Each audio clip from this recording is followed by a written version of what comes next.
क्या घटना हुई आपके साथ में? मेरे साथ बहुत गलत घटना हुई है। क्या घटना हुई? मेरे गांव का मेरे गांव का एक लड़का था दानिश। उसने मुझे शादी का झांसा दिया है। काफ़ी समय से मेरे साथ शारीरिक संबंध बनाता चला आ रहा था। तारीख 29 तारीख दूसरा महीने 2025 को जब मैं अपने गांव जा रही थी, दानिश का जीजा नफीस आया और मुझसे गले लगाकर मैं तुम्हें तुम्हारे गांव छोड़ दूंगा। तो मैंने उससे मना कर दिया। तो उन्होंने मुझे ब्लैकमेल किया, मुझे मारने की धमकी दी कि तू मेरे साथ नहीं जाएगी तो मैं तेरी वीडियो या फोटो को वायरल कर दूंगा।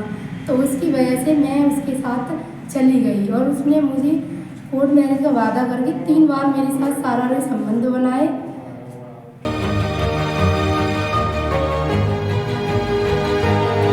तहरीर दी है आपने? दी थी मैंने, फिर? तहरीर दी थी। फिर मैंने संबंध बनाया। फिर वो मुझे मथुरा गांव छोड़ आई। 18 तारीख की कोर्ट मैरिज का वादा दिया था। तो मैं जब अपने गांव आ रही थी 18 तारीख को, तो उससे ने शादी का वादा कर लिया, किसी और से उसकी शादी हो रही थी। तो फिर मैंने उससे बोला, फ़ोन किया और मैसेज भी किया, कोर्ट मैरिज का वादा किया है तो वो आएगा। ना ही उसने फ़ोन उठाया, ना ही मैसेज का रिप्लाई दिया। तो उसके बाद पुलिस से जब आपने शिकायत की तो उस पर कोई एक्शन हुआ, नहीं हुआ? एक्शन तो अभी कुछ नहीं हुआ है। मेरा रिपोर्ट ले ली है मेरी और बयान भी हो गए कोर्ट में, पर लड़की की गिरफ्तारी नहीं हो रही है। कब तो शिकायत की थी आपने? मैंने एक शिकायत की थी 18 तारीख को। 18 तारीख से दूसरा महीना था। एक शिकायत की थी मैंने 7 तारीख को। क्या चाहती हैं आप? मैं न्याय चाहती हूँ। किस जाति से बिलोंग करती हैं आप? मैं हिंदू जाति क्या है आपकी? जाटन। क्या चाह रही हैं आप? मैं उस लड़की को सजा दिलवाना चाह रही हूँ। साथियों, जय भीम, जय भारत, जय संविधान। मैं बहुजन Dastak news and constitution channel से गौतम रत्ना, और अभी मैं एक बहुत ही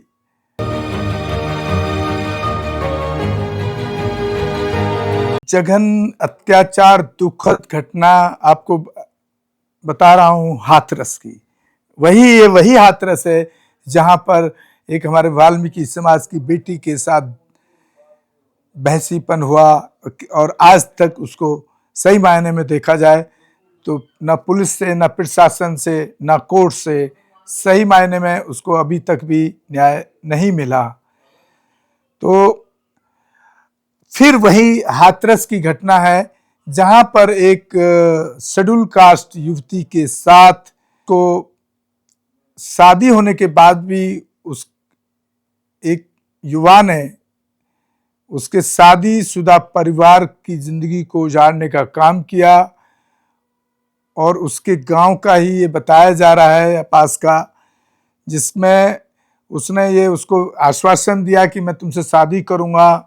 कुछ वो जैसे आजकल युवा एक दूसरे से थोड़ी बहुत बातचीत कर लेते हैं, कुछ इस तरह की बातचीत हमें लड़की ने बताया कि थोड़ा मैं बात तो करती थी उससे, लेकिन उसके साथ शारीरिक रिलेशन भी डेवलप किए, जिसमें इससे पहले भी उसके साथ मारपीट भी हुई। उसको घर बुला करके उसके पास जो प्रूफ थे, उस लड़के के जितने भी इस तरह के प्रूफ थे, उससे वो मोबाइल तोड़ दिया गया लेकर के, उसमें उसको मारा गया बुरी तरीके से, जिसमें एफआईआर हुई और उस लड़के को अरेस्ट किया गया और उसमें भी बेल दे दी गई।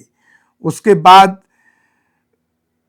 बाद देखिए आप, उसको बहला फुसला करके एक शादी का उसको डेट भी दे देता है कि मैं कोर्ट मैरिज करूंगा आपसे, और उसके बाद में शारीरिक संबंध भी बनाए जाते हैं। और अभी वो युवती जो है, शेड्यूल कास्ट जो युवती है, और ख़ास तौर से जाटव जाति की लड़कियों के साथ कहीं, या वाल्मीकि समाज के जो बच्चे हैं उनके साथ ज़्यादा देखने को ये मिल रहा है पूरे देश के अंदर। और अभी तक पुलिस ने उसके अंदर कोई कार्रवाई नहीं की है, और वो एसएचओ के चक्कर लगा रही है, थाने के चक्कर लगा रही है युवती। अभी तक भी उसमें उस लड़के को अरेस्ट नहीं किया गया। आखिर क्यों? तो जहां एक तरफ ये कहा जाता है हमारे देश का प्रधानमंत्री, पूरे देश में घूम घूम कर ये हमारा देश का प्रधानमंत्री बोलता है कि यूपी से कहीं ज़्यादा शासन और पुलिस व्यवस्था, कानून व्यवस्था पूरे देश में कहीं नहीं है। तो कहाँ है कानून व्यवस्था? एफआईआर होने के बावजूद भी अगर इस तरह के घटना पे अगर पुलिस एक्शन नहीं लेती है तो फिर इसको आप क्या, कहाँ है कानून व्यवस्था? तो क्या ये कहीं कानून व्यवस्था क्या जाति देख करके यूपी के अंदर चलती है? क्या ये ठाकुर या किसी और लड़की के साथ, समाज के साथ होता तो क्या पुलिस अभी तक एक्शन नहीं लेती? मैं इस बात को नहीं मानता। शायद इसी का पूरे ढोल पीटते फिरते प्रधानमंत्री हैं, क्योंकि जब अपर कास्ट के साथ इस तरह की घटना, जब से योगी मुख्यमंत्री बने, भाजपा की सरकार आई है, तो हो सकता है उनके कोई अत्याचार अपर कास्ट के ऊपर होते हो, उस पर एक्शन तुरंत लिया जाता हो। लेकिन मेरे पास में, हमारे चैनल के पास रोजाना इस तरह की खबरें हैं यूपी से। कहीं जमीनों पर कब्जे हैं, कहीं बहन बेटियों के साथ, शेड्यूल कास्ट समाज की बहन बेटियों के साथ रेप की घटनाएं हैं, कहीं छेड़खानी की घटनाएं हैं, तो वहाँ पर पुलिस का कोई एक्शन नहीं दिखता है। इसलिए हम तथ्यों के साथ बात करते हैं। ये नहीं कि हम अपनी तरफ से न्यूज़ बना दी और आपको परोस दिया। और वहाँ की हमारी कोशिश होती है कि वहाँ के अफसरों से भी बात करें कि भाई आप एक्शन क्यों नहीं ले रहे।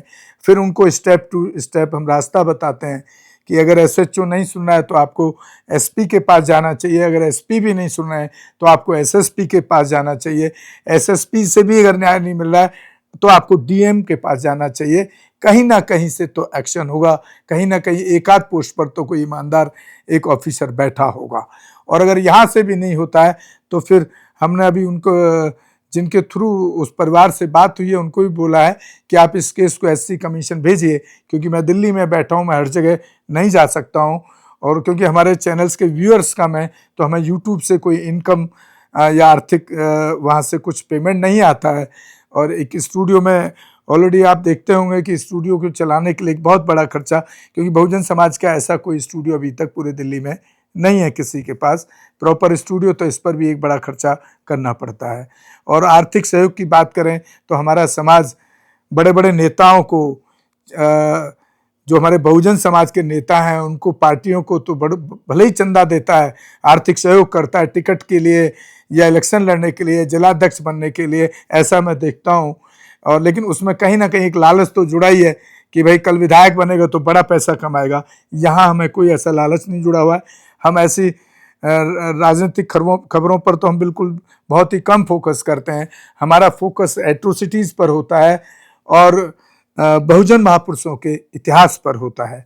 तो हम एक तो सरकार, उनको भी बोला है ये लड़की के परिवार को कि वो एससी कमीशन में भेजें, उसके बाद वहाँ हम एससी कमीशन के चेयरमैन, उनके पीए से बात करेंगे कि आखिर पुलिस वहाँ पर इस केस में एक्शन क्यों नहीं ले रही है, क्या वजह है। क्या सिर्फ उसका ये गुनाह है कि वो वंचित समाज से है, एससी समाज से है, अनुसूचित जाति समाज से आती है, इसलिए पुलिस कार्रवाई नहीं करती है?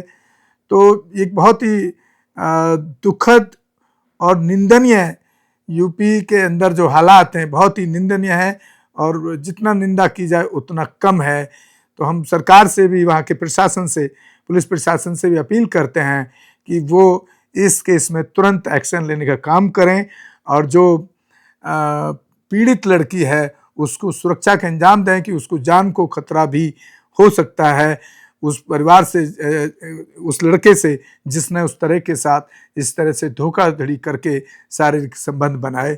उसको जेल में डालने का काम वहाँ की पुलिस को करना चाहिए। और वो लड़की को बार बार बुला करके कई बार कितना थाना के चक्कर लगा चुकी है। तो पुलिस का ये जो रवैया ढुलमुल रहता है, वो इसलिए ढुलमुल रवैया बनाया जाता है ताकि वो टूट जाए और बार बार तंग आकर के, चक्कर लगा करके तंग आ जाए और उसके इसको वहीं ड्रॉप कर ले या वापस ले ले। तो ये बहुत ही शर्मनाक है इस तरह का पुलिस का रवैया, और इस तरह की घटनाएं भी बहुत देश पे कलंक हैं, प्रदेश पे कलंक हैं, और समाज में भी एक कलंक है।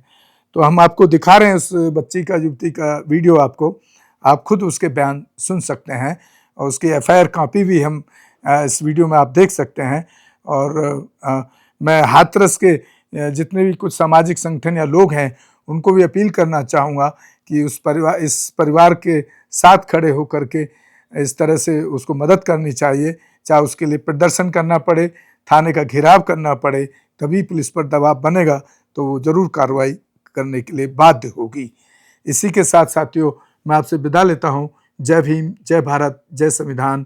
आप हमारे दोनों ही channel Bahujan Dastak news and constitution को ज़्यादा से ज़्यादा देखें, शेयर करें, सब्सक्राइब करें, ताकि हम हमारे समाज, वंचित समाज पर होने वाले इस तरह के उत्पीड़न को आप तक और इस देश की गूंगी बहरी सरकार तक पहुंचा पाएं। और ये तभी संभव है जब आप हमारे चैनल को ज़्यादा से ज़्यादा आगे बढ़ाएंगे और हो सके तो एक आर्थिक सहयोग भी करें जितना हो पाए। इसी के साथ मैं आपसे विदा लेता हूँ। जय भीम, जय भारत, जय संविधान, नमो बुद्धाय। धन्यवाद साथियों। हमारे चैनल लाइक, शेयर, सब्सक्राइब देखना मत भूलिएगा। जय भीम, जय भारत, जय संविधान, नमो बुद्धाय। धन्यवाद। चैनल आर्थिक समस्या से गुजर रहा है।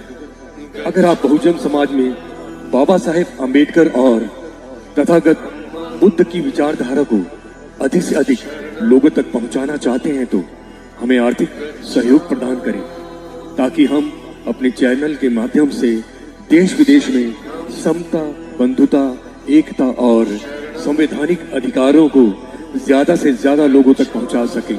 आप अपनी सहायता राशि नीचे लिखे खाते में जमा करा सकते हैं।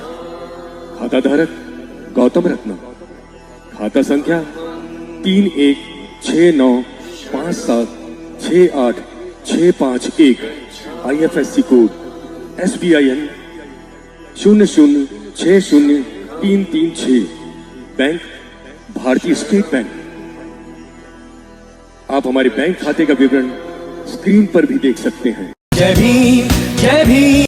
मैं गौतम रत्ना, गौतम फिल्म्स प्रोडक्शन में आपका स्वागत करता हूं। आप हमारे प्रोडक्शन हाउस के अंदर अपना कैरियर बना सकते हैं as a film director, as a producer and actor and actress and editor and cinematographer also. अगर आपको फिल्म से रिलेटेड कुछ भी प्रोजेक्ट आपको बनवाना है तो हमारे पास में पूरा सेटअप है, जिसमें फिल्म कैमरा है, शूटिंग लाइट्स है और एडिटिंग है।